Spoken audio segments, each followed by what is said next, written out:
Tahun 1969 ada penelitian menarik dari Paul Kay dan Brian Berlin, kalau nggak salah itu. Ya, itu penelitian dia tentang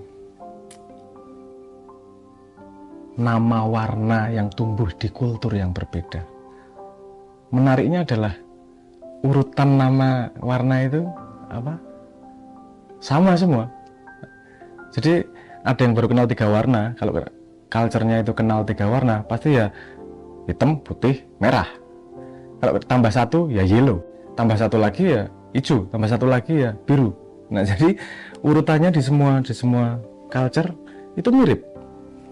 Dan menariknya adalah semakin banyak kosakatanya, semakin teliti identifikasi terhadap warnanya. Karena warna kemudian diberi simbol kata dan kemudian bisa dikomunikasikan. Very interesting, sangat menarik. Tapi kita bisa ambil pelajarannya. Saya pengen ambil pelajarannya di situ. Ternyata kenyataan itu tidak semua bisa dibungkus, tidak bisa direpresentasikan oleh kata. Jadi kata itu merepresentasikan bagian dari yang nyata. Semakin kosakatanya banyak, semakin dia bisa mengkomunikasikan hal-hal yang spesifik, yang detail, yang konsepnya sedikit berbeda gitu. Dan seperti warna itu tadi. Jadi warna, kalau sekarang modern warnanya luar biasa banyak namanya. Blue, navy blue, fuchsia, wah macam-macam lah warna. Artinya kita bisa mengkomunikasikan warna dengan akurat karena kosakatanya banyak. Nah, itu pelajaran yang menarik karena berarti kita bisa melihat kalau kosakatanya sedikit akan sangat mungkin terjadi salah paham dalam komunikasi. Salah satu observasinya begini. Indonesia kenal kata benar dan kebenaran. Side note, benar itu hampir mirip sama betul, tapi kebenaran sangat berbeda dengan kebetulan. Oke lah, kita ambil itu sebagai konsensus. Saya pengen ambil titik ini. Di negara Wakanda yang pakai bahasa Inggris, itu ada konsep right, benar, dan ada konsep truth, kebenaran. Nah, karena benar dan kebenaran ini mirip, kadang-kadang di exchange nih, kebenaran dianggap sebagai benar, benar dianggap sebagai kebenaran. Padahal kalau pakai ngomong bahasa Inggris misalnya, right sama truth itu sama sekali konsep yang berbeda. Saya merasakan sendiri kadang-kadang selip ngobrol karena penangkapan terhadap makna benar itu sendiri tidak akurat ketika komunikasinya. Saya maksud benar itu sebagai right atau saya maksud benar sebagai truth itu ditangkap sebagai yang tidak sama. Nah, ini komunikasinya akan jadi selip dan terjadi debat kusir yang lucu karena pemaknaan representasi terhadap konsepnya pakai kata yang sama dengan makna yang berbeda. Gitu, lucu. Gini maksudnya, right, benar, itu bedanya right sama truth. Benar itu tidak bisa berdiri sendiri. Right itu tidak bisa berdiri sendiri. Dia right, benar terhadap apa? Pertanyaan, jawaban yang benar. Tujuan, jalan yang benar. Saya berperilaku sesuai nilai, berarti perilaku yang benar. Tidak bisa berdiri sendiri. Selalu ada sandarannya kalau benar. Right itu tadi. Sangat berbeda dengan truth. Truth itu berdiri sendiri. Pohon itu truthnya adalah pohon itu sendiri. Kita mau punya pertanyaan, kita nggak sadar, nggak tahu tentang pohon itu, ya pohon truth sendiri, dia berdiri sendiri. Keberadaan pohon itu sudah truthnya dia sendiri, tanpa manusia harus tahu. Jadi ada konsep yang memang sangat berbeda. Karena kita kan mengalami 2 dunia nih. Satu dunia di kepala kita dan satu dunia yang kita alami seolah-olah di luar kita. Tidak pernah kita mengalami itu tanpa ada representasi di kepala. Contohnya kita melihat gelas. Itu kan sebuah proses di mana ada gelas di dunia luar, terpantul, kena cahaya, terpantul di mata, otak kita kemudian merekonstruksi gelas tersebut menjadi dunia yang kita pahami di kepala. Jadi ada truth, ada benar di kepala kita. Itu ada jaraknya antara kebenaran sama truth itu. Nggak ada orang yang seharusnya ya, tidak ada orang yang berani klaim bahwa dunia yang ada di kepalanya itu sama persis sama dunia yang ada di luar, karena dia hanya mengalami diri, sementara di luar gitu kompleks dan lebarnya. Nah, ketidakfahaman terhadap perbedaan ini yang membuat kita, saudara-saudara kita, mungkin saya juga tanpa sadar melakukan itu, berani mengklaim tentang truth, padahal itu kebenaran, padahal itu right, bukan truth. Nah, ini perlu kita, maksudnya untuk yang mau berpikir kalau ini terlalu kompleks, level abstraksinya terlalu kompleks, ya nggak usah dipikirin, nggak apa-apa. Tapi untuk yang mau menggali ini lebih jauh, kesadaran itu akan berguna ini, karena fungsi sains kan itu salah satunya. Dan menurut saya fungsi agama juga itu sebenarnya, karena masing-masing otak punya dunianya sendiri. Sains kan mencoba bagaimana yang masuk otak kita itu sesama mungkin dengan truth, tapi pada level abstraksi utilitarian, pada level abstraksi penggunaan.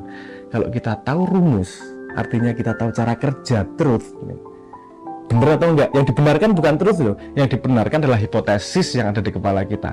Kalau benar artinya kita bisa menggunakan sains untuk memprediksi apa yang terjadi di alam yang memiliki truth ini, kan gitu. Gitu juga dengan agama. Agama mencoba membangun dunia yang kongruen dengan yang kita alami di luar nih.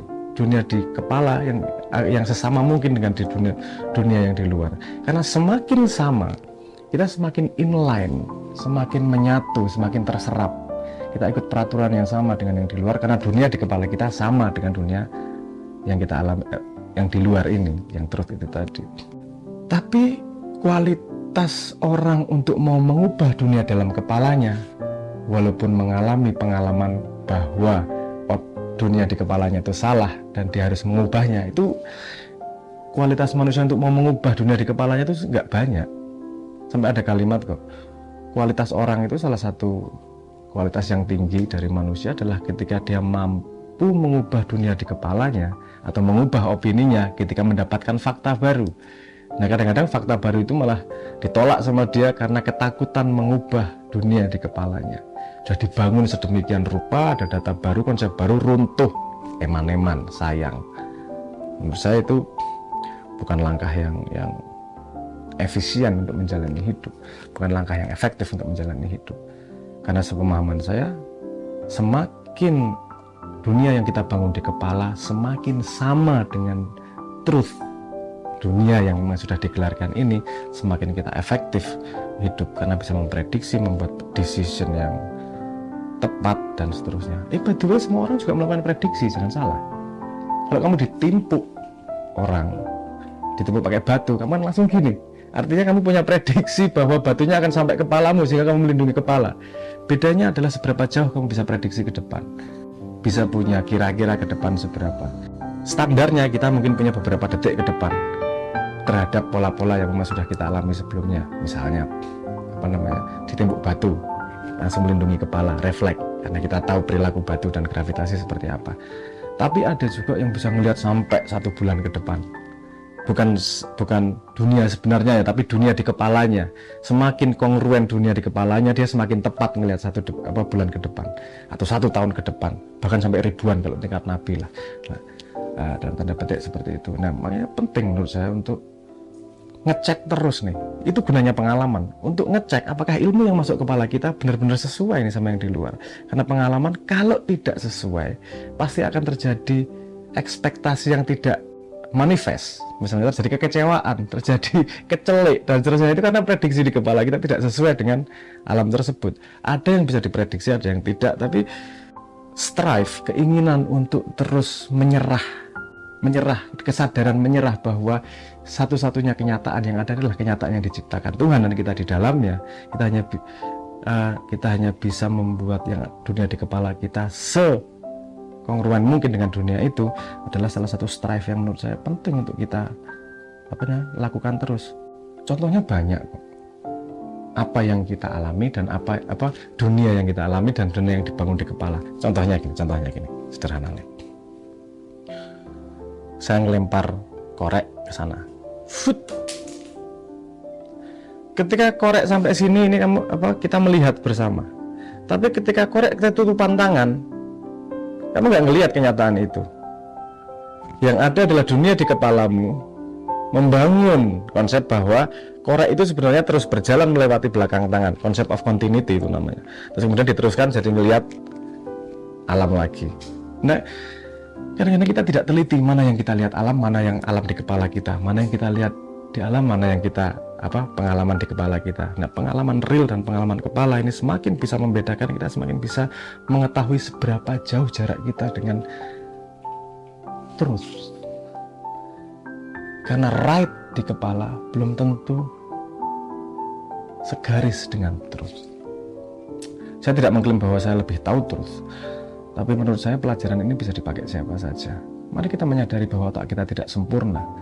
Informasi yang ada di dalam kepala, kesimpulan yang ada di dalam kepala, beda dengan satu dengan yang lain, dan kemungkinan salah itu besar. Kalau kita kumpul bareng-bareng, ngobrol, mencari apa yang benar dan bukan siapa yang benar, insya Allah kita akan lebih cepat mendekat kepada truth. Dan sepertinya itu yang diinginkan oleh sains maupun agama.